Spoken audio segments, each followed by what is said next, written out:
This is the SilverStone SETA H1, a very interesting case. It has a ton of cool features, though some things could have been made a bit better, but the most important factor is airflow. Behind this seemingly innocent front grille we have two of SilverStone's SharkForce fans. These bad boys are 160mm wide and high, providing the interior with a lot more air than any other 120 or 140 fan could do. We already had a look at these fans individually. In our case, it was about the SharkForce 160 ARGB. And although they had a handicap during benchmark due to them being too big for the rear fan spot, they annihilated almost every other fan we ever tested. The only thing they were not able to keep up with were the crazy 3000 RPM fans, but as far as case fans go, if you're able to fit these bad boys in, you are going to have a great time. But this review is not about the fans, it is about the case. So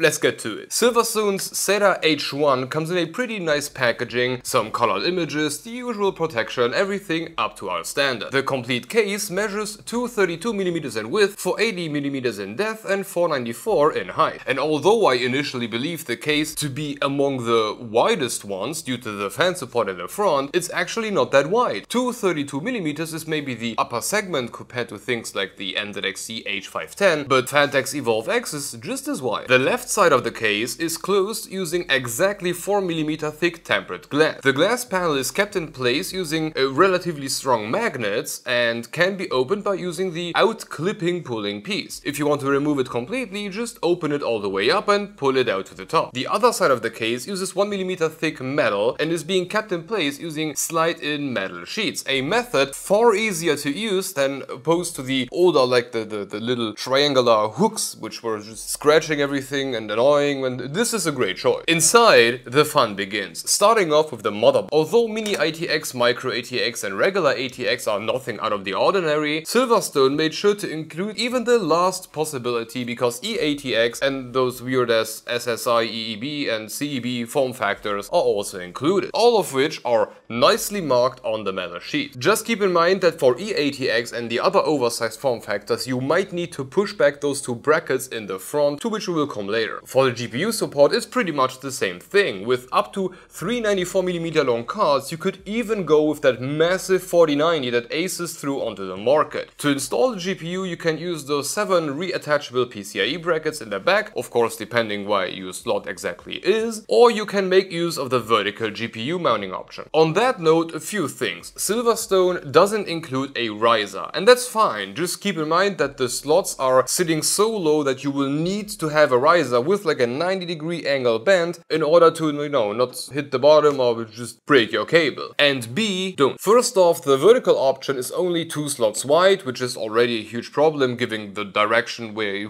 we are all heading to. And even if you would take a low profile single slot, dual slot card, whatever, that thing would be so much squished against the glass that it would just suffocate. I think it's great that SilverStone gives us this option, but it should only be used if you go for custom water-cooled GPUs or even GPUs with an AIO attached to it. In those cases, great, but if the GPU requires any air at all, don't do it, it will suffocate. The PSU is located inside its own separate compartment in the bottom of the case, including a massive removable dust filter. And thank you SilverStone for not cutting a necessary hole on the side of the PSU shroud. This looks hideous and this looks clean. By default, the PSU can be up to 250mm long. However, if you were to remove the hard drive cage in the front, which I will definitely do, you can do whatever the heck you want. Speaking of the devil, that bracket I just referred to can be used to install up to 2 3.5-inch drives. And that thing is also the first instance of something good and something really dumb at the same time. I think it's great that SilverStone designed it in a way that you can remove the screw from within the case and reposition the whole thing a bit further away from the CPU, or just remove it, without entirely flipping the whole case, you know, because I'm lazy. But why the hell did they not drill in holes for a 2.5-inch drive on top of it? Now, I'm not really into SSDs or hard drives anymore, but this feels like a completely lost opportunity for the few people out there that still want to go with SSDs. Staying on the topic of SSDs, behind the motherboard area we have another 2 brackets meant to keep 2.5-inch drives in place. The last place to install SSDs are on the 2 multifunctional brackets. brackets. One on the top one and one on the bottom one. Counting everything together, we are looking at up to 2 3.5 inch and 4 2.5 inch drives, which could have been 6 SSDs, but you know, somebody forgot to keep the drill going. Now, as we were just speaking about those multifunctional brackets in the front, great idea, but they look horrible. It's just a bunch of slits all over the place from top to bottom. Okay, that's kind of design and everybody should like whatever he or she likes, that's okay, but still.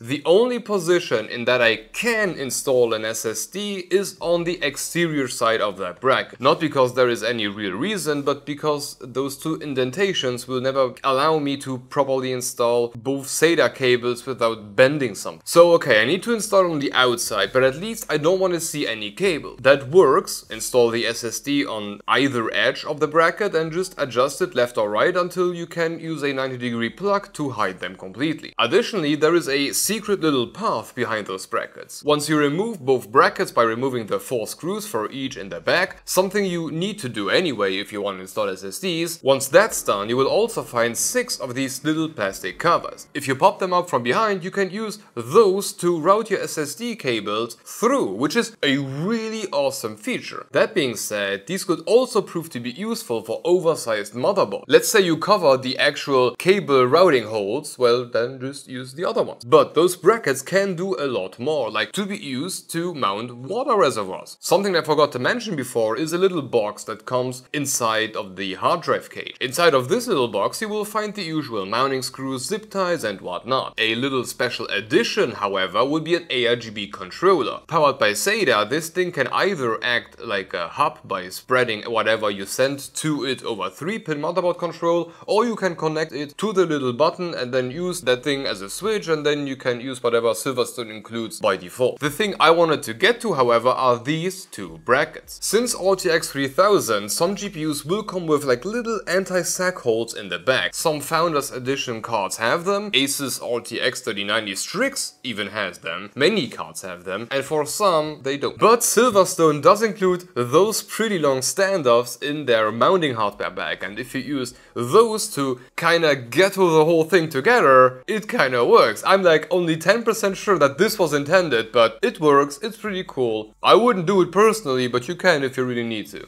Another use case, which for some reason isn't disclosed anywhere, you have 2 of these, and if you would install them onto the multifunctional brackets, you can use them as a stand for already standing reservoir pump combos, which is great. As cool of all of this is, there is another missed opportunity for these two. Not every card has these anti-sag holes, and for those who don't, I would have loved if they had put some minimal amount of rubber on both sides so that you can just turn the bracket around and use it as a anti-sag bracket from the bottom for whatever you like. In theory, you can still kinda do it, but it may scratch the paint off, though without any rubber it will likely do so for reference cards too, but minimal rubber would have been better, no matter what. So all in all, those multifunctional brackets have an amazing amount of features and are really useful for a ton of things, but they look kinda hideous. And if you remove them, it still looks kinda hideous. Put some covers on there, please. Do it like Fantex does in many cases. Just hide that stuff behind plastic and put some rubber on. Moving on to cooling. As mentioned in the beginning of the video, this thing is an airflow monster. The front of the case comes with 2 of SilverStone's 160mm SharkForce fans pre-installed. Absolutely freaking monsters. The back comes with a free 140mm fan too. Now, I would love to give you some details about those fans, but I kinda can't. When asking for the case, I was under the impression that the front would be using just regular SharkForce 160s, just in black. My first doubt came when I saw that these were powered by a 3-pin voltage controlled connector, whereas regular 160s have that proprietary to PWM thing going. But when I tested them, they were significantly quieter under full load, and after reading their speed myself, I found that those are in fact not regular SharkForces. They are some custom stuff that can spin somewhere around 1000 to 1100 RPM, and although that's kinda disappointing, if we assume that they perform exactly the same as regular SharkForces at a given speed, cause absolutely everything else is exactly the same, well then we are going to be fine. By spec we can mount a huge amount of fans in here. The front can get up to 2 140s or 3 120 fans, the top can house another 3 120s or 2 140s,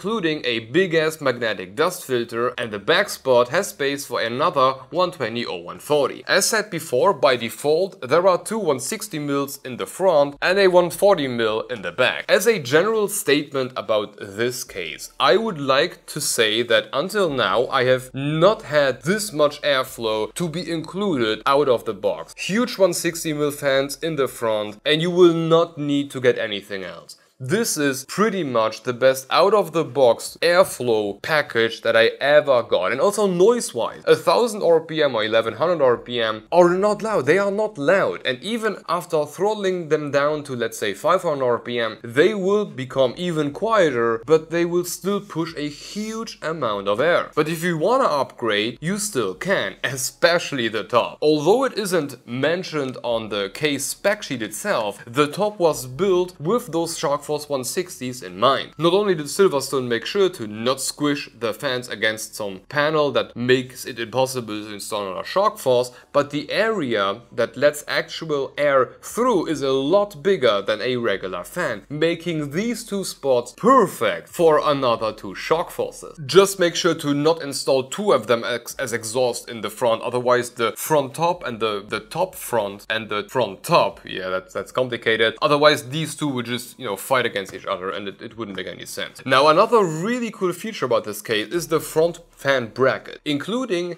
a very stupid side issue for which I don't really blame Silverstone, because that's like there was no other way to do it. Once the front panel is pulled off, we can remove those 4 screws that keep the panel in place. The only issue is that once you do that, yeah, well, nothing happened. This is due to the SharkForces being so much bigger than a regular 140mm fan frame, and therefore the fan will just keep the panel in place, which is kind of stupid. But hey, I mean, you got 160mm fans. What more can you want? And there was just no other way to do it. Anyway, once the fans are removed, we will get the bracket out. By default, the bracket will be oriented to be pushed more to the inside of the case. This will align it with the metal sides on the inside. And please note that there are kinda guides on each side which are accommodating for exactly a 140mm fan. What you can do from here is turn the bracket around, which would now push the most outer point of the fan closer to the case's front. Now, what this does is essentially push the fan to the front or to the back, depending on where you want it to be. And that being said, using 160mm fans, there is only a single position that works because, you know, how the bracket is designed and everything else is designed, otherwise it would just not fit in. And reversing it gives you like a centimeter. So no, it will not give you any extreme airflow benefits whatsoever, but what it will do is allow you to partially hide the fan inside the bracket itself, which looks kinda neat, or it can look good under certain circumstances. What you could also do is install the bracket with the flat side outside and then the fan mounted on that. This would push the fan another 26, you know, 25 coming from the fan and 1 centimeter because of the metal, or 1 millimeter. But this will also most likely not change anything at all. Plus, doing this only works with up to 2 fans, and they have to be maximum 25mm thick, and you cannot use more than 2, and you have to position them somewhere in the center, otherwise you will start hitting the ARGB stuff in the front. One really cool aspect about this bracket is that you can completely hide a radiator or fans. With the bracket turned inside, you can mount the fans through the bracket, and the fans are then absolutely invisible because they are now inside the front panel. But even better in my opinion is that for some AIOs or even do-it-yourself rats, you can mount the radiator on the inner side, making it invisible and only have the tubes come out in the bottom or the top. Looks pretty cool, but the tubes need to be at a very specific distance to each other, and there cannot be anything else or it just won't fit. Silverstone's own AIO, for example, can't do this because of this filter. But while we are on the subject of water cooling, according to spec, we can install an up to 360 or 280 radiator in the top, a 120 or 140 in the back, and an up to 280 or 360 rad in the front. This means that we cannot do triple 140s in the front, while my 420 Alpha Cool Rad vehemently disagrees. Of course, this will depend on the exact rad. Mine doesn't have a fill port in the top nor the bottom, and I can guarantee you, if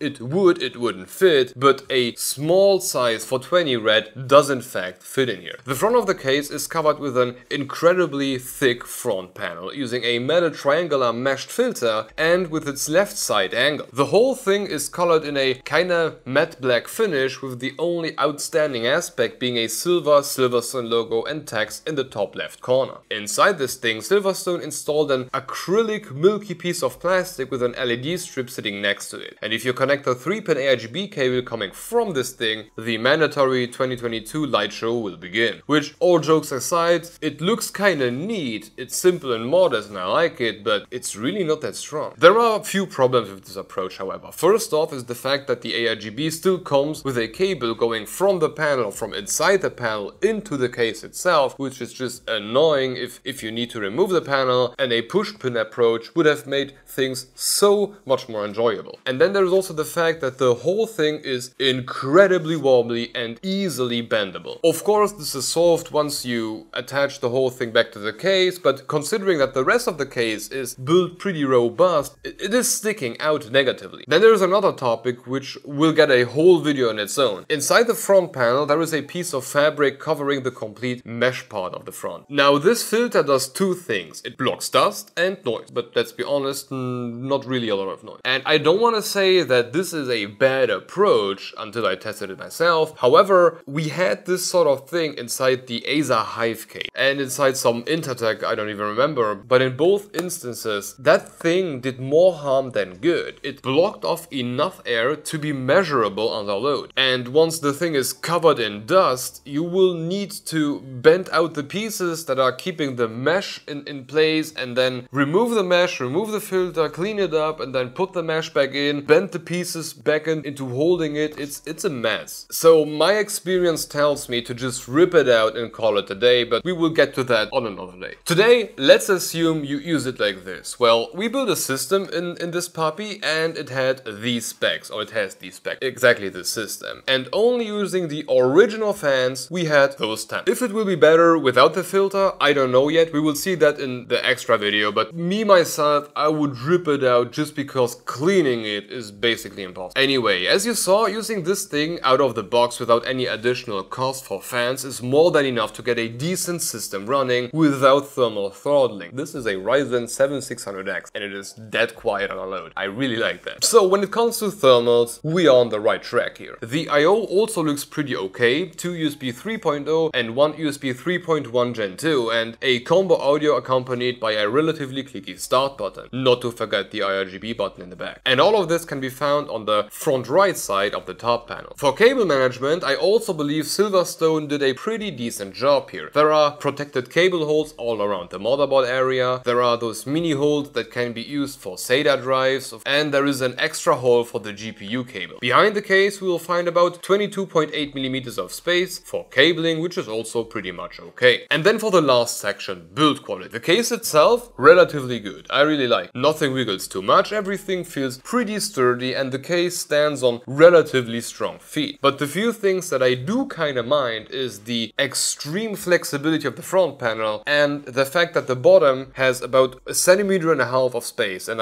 my PSU like prefer 2 centimeters just to breathe. And of course the ARGB implementation. Sure, the idea was good, I like it, the form is kinda cool, but in no way will I ever be able to see it. This is just too dim. With all of my lights turned off, I'm still not really able to see it. On a side note, I'm not 100% sure, but what's all of that dirt on the side of the front panel of my unit? Now, the whole thing does feel like it's made out of plastic, but plastic doesn't usually come off when cleaned with isopropyl, or I don't know if it's taking something from my finger or if it's the plastic that is rubbing off, I don't know. And I don't want to give SilverStone a negative point because there is a possibility that it was the isopropyl broke something. But still, no other case does it, and this is kind of an issue. This should not be happening. I don't know what this is. If this is by default, this is an issue. If this is because of the isopropyl, they should be using another material because a lot of people are cleaning everything inside a PC with isopropyl. So I really do like the case. I really do. I think it looks pretty good with the triangular front and the whole airflow thing. So much airflow. And ignoring now that the fabric inside the front panel may or may not hinder things, you will still get two 160mm fans, and those things are freaking monsters. So out of the box, this thing is ready to go. But you can still tune it with even more 160mm fans, which is even better. Max GPU size is great, no restrictions whatsoever there, and you got that little GPU anti-sag bracket. You have good res support, great CPU cooler support, native pump installations, native reservoir installation. You have all kinds of different stuff. But the most important aspect, it can perform. While not being too loud, and at the end of the day, that's really the most important aspect about the case, it is also performing perfectly fine. A few things that I would have loved to see differently: make the feet a tiny bit higher for my own OCD. The PSU shroud could have gotten some perforation holes to help the GPU. You could have just installed regular SharkForce fans. You really could have done that. The front panel could get some more reinforcements. The GPU anti-sag bracket could have gotten some rubber on both sides to protect the GPU and to make it an universal thing. And as the last part, you really should have covered this with something that looks nice. But all of those points are nitpicky. I do like the case, it can really perform, it looks good, generally it's high quality, so you will do nothing wrong with going with this. In fact, you will do everything right if you go with this because of the SharkForce 160 fans. Including 160 fans is such a treat. But okay, this should be it for today about the SilverStone SETA H1. At this point, a huge thank you to SilverStone for sending it over, but if you want to keep watching, have a look at our take on the SilverStone Alta. That thing also comes with an enormous fan. For the future, there will be two more videos with this case, one where we build the build that we have right here, and then the other one where we try to squish everything out, max everything out as far as airflow is concerned. And we will rip out the fabric at the front, just to see how restrictive it really is. So stay tuned for that. On a side note, we have channel memberships, and if you're looking for a good way to sell your soul for an RG poop emoji,